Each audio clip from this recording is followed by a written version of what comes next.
Welcome in Sanskar Moti channel. Today we are learning Class 8th, chapter 3.4, The Two Gentlemen of Verona. आज आपण इयत्ता 8वीच्या unit 3 मधील चौथा घटक वेरोनाचे दोन सद्गृहस्थ या पाठाविषयी या ठिकाणी माहिती घेणार आहोत.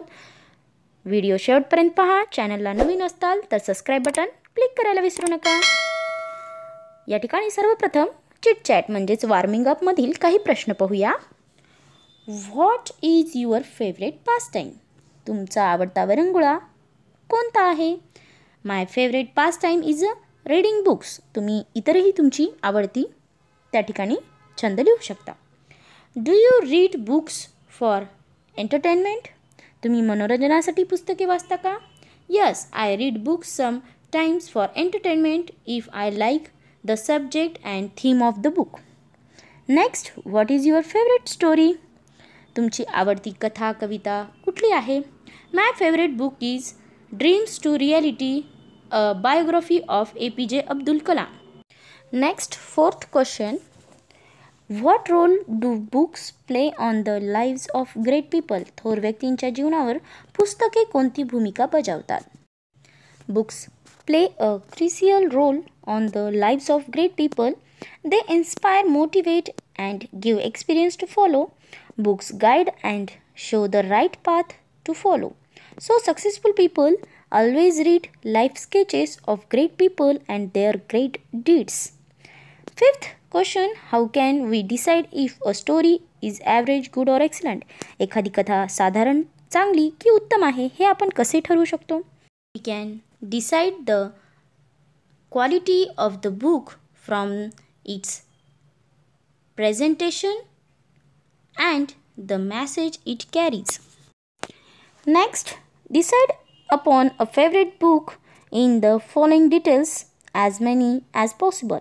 तुम्हाला जसं शक्य आहे तसं तुम्ही एखाद्या पुस्तकाचं या ठिकाणी बुक रिव्ह्यू म्हणजेच परिचय द्यायचा आहे. Name of the book, diary of a young girl. Writer आहेत ॲनी फ्रँक. बॅकग्राऊंड और सेटिंग आहे the city where the story taken place is Amsterdam. The story takes place during the second world war. Then some information about the writer. During the second world war Anne Frank had to go in hiding along with her parents and sister. They lived a secluded life in an annex of a building. During that period, the writer's diary to pass time. Annie dies in a bomb shelling. Her father Otto found this diary and later published it. Main characters: Annie Frank, her father Otto Frank, her sister, a dentist, etc. Central idea or summary of this story. Attained girl, along with her family, becomes the victim of the Second World War. The book is a kind of autobiography that reflects the feelings. The diary is how a world war is looked through the eyes of a teenager. The book throws lights on the evils of war, which causes only devastation.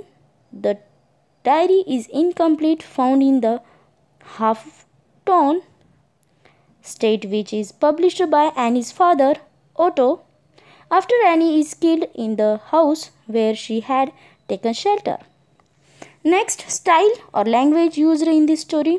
The book is a diary written by a young girl, so there are only notes and remarks. The language is simple and easily understood by the readers of every age. Then drawbacks.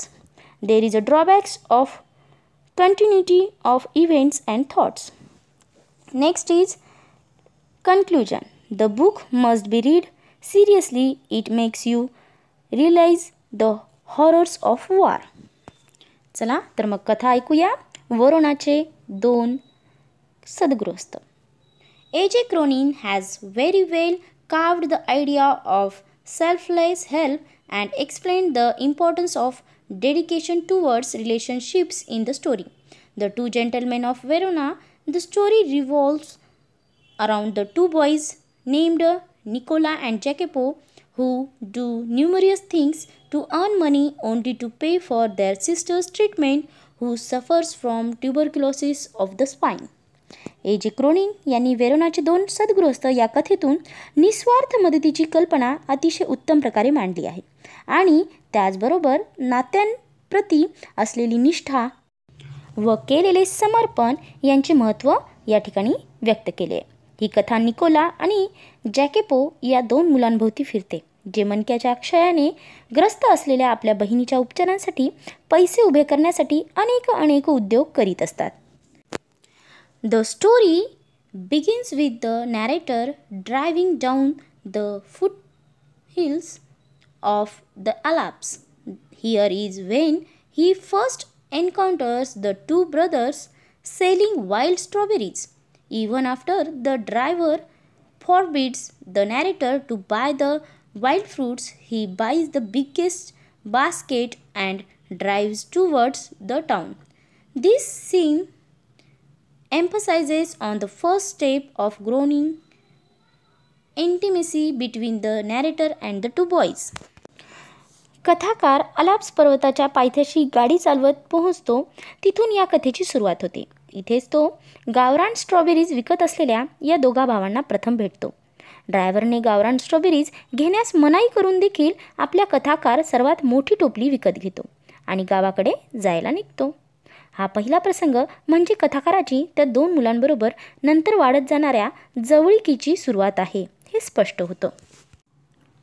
Next day the boys are found shining shoes in the public square.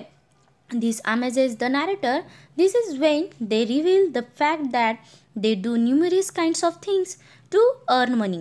Here, the narrator is shown to develop a soft corner for them in his heart. He finds them to be innocent, serious, pleasant and earnest. दुसऱ्या दिवशी ती मुले भर चौकात बूट polish करताना दिसतात. ते पाहून कथाकाराला आश्चर्य वाटतं. पैसे मिळविण्यासाठी आपण हे विविध उद्योग करीत असल्याचं या वेळी दोघांनी सुद्धा त्यांना सांगितलं. इथे कथाकाराच्या मनात त्यांच्याविषयी विशेष आस्था वाटू लागल्याचे दिसून येते. त्याला ते दोघे निरागस, प्रामाणिक, आनंदी आणि खरे सच्चे वाटले. The boys are very useful to the narrator. They are very willing to satisfy all that the narrator requires. They are also found selling newspapers by the narrator one stormy night. One day, when the narrator asks if he can help them in any, they say they will be very grateful if they get a lift to the nearby village Poleta. Although it doesn't come in the narrator's way, he takes them there. The boys get down in a building and ask the narrator to wait in a nearby cafe until they return within an hour. या मुलांचा कथाकाराला खूप उपयोगही होतो. त्याला हवी असणारी प्रत्येक गोष्ट करायला ते दोघे आनंदाने तयार असतात. एका वादळी रात्री कथाकाराला ते वर्तमानपत्रे विकतानाही दिसतात. एके दिवशी कथाकार त्यांना कुठली मदत हवी आहे का असा प्रश्न विचारतो. त्यावर ते म्हणतात की त्यांना जवळच्या पोलोटा गावापर्यंत त्यांनी पोहोचवले तर फार बरं होईल. कथाकाराच्या वाटेवर ते गाव येत नव्हतं तरी तो त्यांना तिथे घेऊन जातो. मुले एका इमारतीपाशी उतरतात आणि ते तासाभरात परत येईपर्यंत कथाकाराला जवळच्या कॅफेमध्ये थांबायला सांगतात. Eagerness leads the narrator to follow the boys up to a place which is actually a hospital. On peeping through a room led by a nurse, he realizes that boys are talking to a girl who resembles them. He does not feel like intruding and thus asks the nurse the details about the boys. This is when the nurse tells him their heart-rending story about their father being killed in a war and their home being destroyed in the war and their sister suffering from tuberculosis. कथाकाराची उत्सुकता त्याला त्या मुलांच्या मागोमाग त्या ठिकाणी घेऊन जाते. ते खरे म्हणजे एक हॉस्पिटल असतं. एका नर्सने दाखवल्यानुसार एका खोलीमध्ये डोकावून पाहिल्यावर त्याच्या लक्षात येतं की ते दोघे त्यांच्यासारख्याच दिसणाऱ्या एका मुलीशी बोलत असतात न विचारता आत घुसणे त्याला योग्य वाटत नाही, त्यामुळे तो नर्सला त्या मुलांबद्दल माहिती विचारतो. नर्स त्याला त्याचे वडील युद्धात मारले गेल्याची आणि त्यांचे घर युद्धात उद्ध्वस्त झाल्याची आणि त्यांची बहीण क्षयरोगाने आजारी असल्याची अशी भयानक हृदयद्रावक कहाणी सांगते. The brothers live in a shelter and literally starve only so that they can pay for their sister's treatment. So keeping a secret and helping their sister, they have shown that war has not shaken their spirit. They are noble and gentle and great human beings in their own special yet stubborn way. This story distinctly talks about how true the amplification says, where there is a will, there is a way. हे दोघे भाऊ एका आडोशाखाली राहत होते आणि आपल्या बहिणीच्या उपचाराचा खर्च करण्यासाठी स्वतः अक्षरशः उपाशी राहत होते. त्यामुळे गुप्तता राखून आणि आपल्या बहिणीला मदत करीत त्यांनी युद्धामुळे आपली उमेद खचलेली नाही हे दाखवून दिलं होतं. हे दोघे अतिशय थोर उमद्या मनाचे होते आणि त्यांचे कार्य विशेष असूनही ते स्वतः अगदी साधे होते. या कथेतून एक विचार प्रकर्षाने अधोरेखित होतो, तो म्हणजे जिथे इच्छा असते तिथे मार्गही असतो. कथा तुम्हाला समजली असेल. चला याचा स्वाध्याय सोडूया. Question first, complete the following. पुढील ओळी तुम्हाला पूर्ण करायच्या आहेत.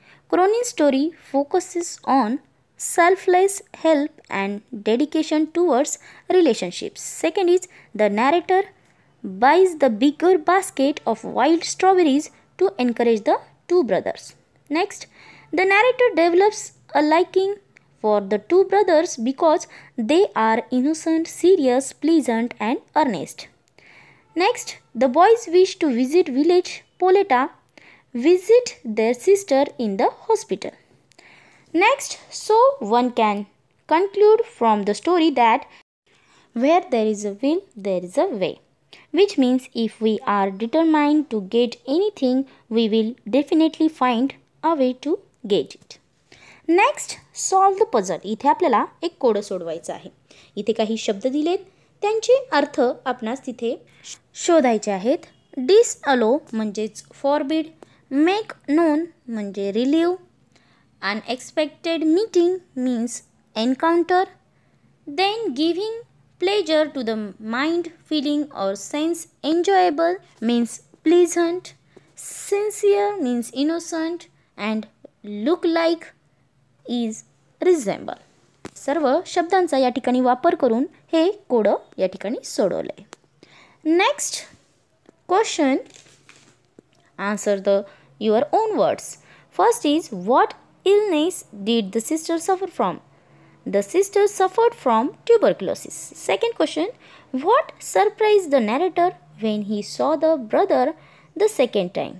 Answer is, when the narrator saw the brothers second times, he was surprised to find the two boys shining the shoes in the public source. Third question, what did the narrator find about the boys at the hospital? Answer is, the narrator found about the boys at the hospital that they were talking to a girl who resembled them. Fourth question, what was the touching story told by the nurse? Answer is, the nurse told the narrator that the boys' father had been killed in the war and their home was destroyed. They lived in a shelter and starved so that they could save the money they had earned to pay the sister's treatment in the hospital. Next, fifth question, if the narrator offered the boys a large amount of cash, would they have accepted it? Say why. Answer is, if the narrator offered the boys a large amount of cash, they would not have accepted it because the boys believed in dignity of about and would not live to be obligated by anyone. Rather, they would prefer to put in more hours to earn money than to accept any charity. Last question, read the text and find the noun form of the following words used in the text. आपणास इथं दिलेल्या शब्दांचं नामाचं रूप त्या ठिकाणी लिहायचे. Important, importance, dedicate dedication, treat treatment, narrate narrator, eager eagerness, appear appearance, amplify amplification, realize realization, explain explanation, important importance, drive driver, emphasize emphasis, intimate intimately, innocent innocence, useful use. अशा प्रकारे तुम्ही सर्व स्वाध्यायी सोडवला आहे. नक्कीच हा घटक देखील तुम्हाला समजला असेल. For watching this video thank you very much. Creation by Sarika Ajme, district Nanded. माझे सर्व व्हिडिओ पाहण्यासाठी संस्कार मोती चॅनलला अजूनही सबस्क्राईब केलं नसेल तर पहिले सबस्क्राईब बटनला एकदा क्लिक करा आणि माझे सर्व व्हिडिओ तुम्ही सहजतेने पहा. त्याचबरोबर व्हिडिओ आवडल्यास लाईक, शेअर आणि कमेंट नक्की करा.